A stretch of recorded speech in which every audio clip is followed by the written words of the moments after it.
जैनम जयतु शासनम। बोलिए संत शिरोमणि हमारे भगवंत आचार्य भगवंत श्री विद्यासागर जी महामुनिराज की जय।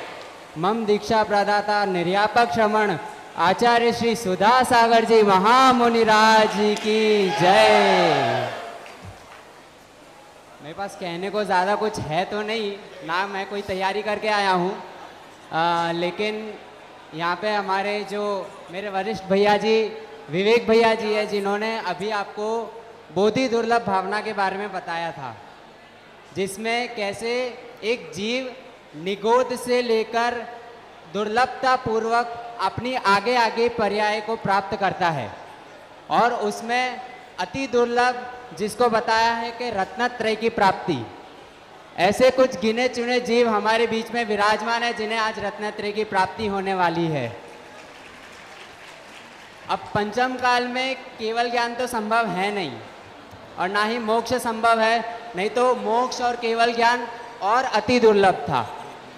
लेकिन यहाँ एक बात आई, अभी तक मानना सबका यही था कि सबसे दुर्लभ, सबसे अगर जरूरी कुछ होता है, सबसे अगर जीवन में जरूरी कुछ होता है, किसी के लिए बहुत दुर्लभ होता है, बहुत बड़ा होता है, सबसे बड़ी चीज़ अगर होती है तो वो रत्नत्रय होता है।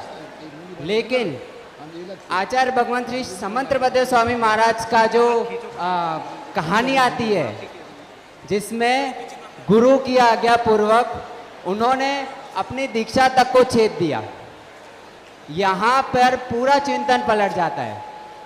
यहाँ पर पूरा चिंतन पलट जाता है। अभी तक सबका मानना यही था कि जीवन में सबसे बड़ा रत्नत्रय होता है, लेकिन आचार्य भगवंत समंतभद्र स्वामी ने ये साबित कर दिया कि गुरु के द्वारा दिया हुआ रत्नत्रय कभी गुरु से बड़ा नहीं हो सकता, गुरु की आज्ञा से बड़ा नहीं हो सकता।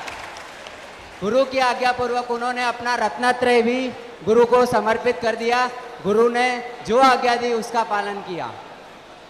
इसी प्रकार मैं एक निवेदन करता हूँ गुरु से, हाँ, गुरु जी का यही चीज़ गुरु जी ने भी लागू की। गुरु जी ने अपने दीक्षा दिवस को दीक्षा दिवस ना कह करके गुरु उपकार दिवस कहा, और उसका गुरु जी ने एक संक्षेप में प्रवचन में बताया था कि मुझे दीक्षा मिल रही है, ये कोई बड़ी बात नहीं है, ये कोई दुर्लभता की बात नहीं है, लेकिन मेरे गुरु ने मेरे बारे में सोचा, मुझे आज दीक्षा देने का उन्होंने ये कर्तव्य बताया, ये और बड़ी बात है, दीक्षा बड़ी बात नहीं है। मैं आज इसलिए खुश नहीं हूँ कि मुझे दीक्षा मिल रही है, मैं आज इसलिए खुश हूँ कि गुरु जी ने मेरे बारे में कुछ सोचा है। ऐसी गुरु जी के आज्ञा पूर्वक यदि मुझे सप्तम नरक के दर्द भी सहने पड़े तो मैं खुशी खुशी सहने को तैयार हूँ। और गुरु जी की आज्ञा के बिना, वैसे तो गुरु जी की आज्ञा के बिना मोक्ष मिलेगा भी नहीं, लेकिन अगर गुरु जी की आज्ञा के बिना मुझे मोक्ष भी मिलता है तो वैसा मोक्ष भी मुझे नहीं चाहिए। ऐसे गुरु के चरणों में मैं नमोस्तु करके सबसे पहले क्षमा याचना करता हूँ। गुरु जी, अभी तक मेरे द्वारा जो भी आपकी अभिनय हुई हो उसके लिए क्षमा करना। पूज्य वर्णी महाराज जी, पूज्य वरिष्ठ सागर जी महाराज जी, विदेश सागर जी महाराज जी को मैं क्षमा मांगता हूँ कि मेरे द्वारा जो भी अभिनय हुई हो, महाराज जी मुझे क्षमा करना। मेरे सभी संगस्थ, सभी अनुज, सभी वरिष्ठ भैया जियों को से मैं क्षमा मांगता हूँ कि मुझे क्षमा करना, मेरे से जो भी अभिनय हुई हो। और मेरे परिवारजन अभी तक जिन्होंने मुझे पाला पोसा और यहाँ तक लेकर आए, उनसे मैं क्षमा मांगता हूँ कि मेरे द्वारा जो भी गलतियाँ हुई हो अब तक उसको मुझे क्षमा करना। और संसार में एक इंद्रिय से लेकर पंच इंद्रिय तक जितने भी जीव हैं उन सभी को मैं क्षमा करता हूँ और सभी से क्षमा याचना करता हूँ।